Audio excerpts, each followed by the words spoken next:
Aha.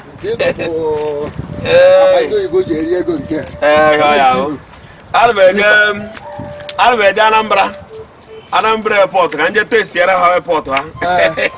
Anu no to gwena ha ruchara mepe. Ma ha akpom. Uru ota nsi ya ka ndu eru.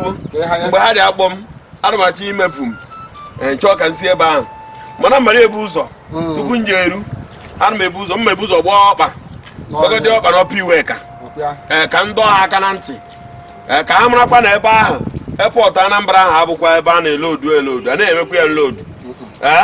Ka mmadụ gara ebe ịbịa na ya ewerela ọrụ ọrụ were abụzi ebido iji ịsọbaza azụwa kọstọma ihe a abụkwa ihe ara mgbidi awa owere ihe ala mgbidi awa owere ma ọ bụ ya enwekwa one chance na ya ya chọrọ ibu ụzọ jegogodere ha warning ka onye ọbụla gbara ji ka igbe aha ya bekwa ka anyị na-aya nke a na ọpụ iwe ka ọ dabụkwara na epọtụ abịa na mbara obere oge kịta na-ebidokwa ịrị ọrụ ọghọkwa ihe a na ọghọkwa ọrụ arụọkwa ọrụ n'ihu ọrụ arụba ọrụ n'ihu ọrụ chejibi ya afa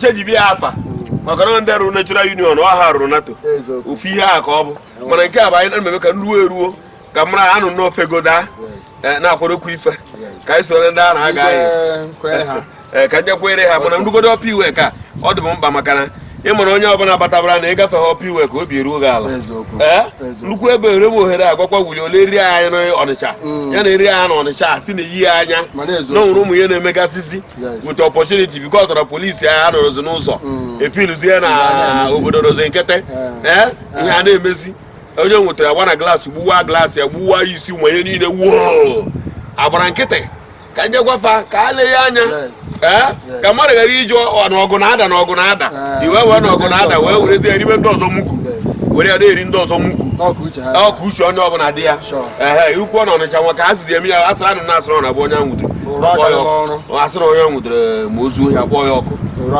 ere nna ajụ ndị arịma ndị nwudere akpọ ọkụ ndị nwudere akpọ ọkụ kwa ha na-abụ afọ ndị dị ntu anyị dị eche na omere ka anyị dị asị ka ha mụnye ọkụ kobeta ya ana m afụzi ka a na-akpọkarị ndị mmadụ ọkụ gbọdụkọ ndị ohi ka a na-akpọ ngwa ka njebe Anambra airport mmiri azụrụ ihe osoro na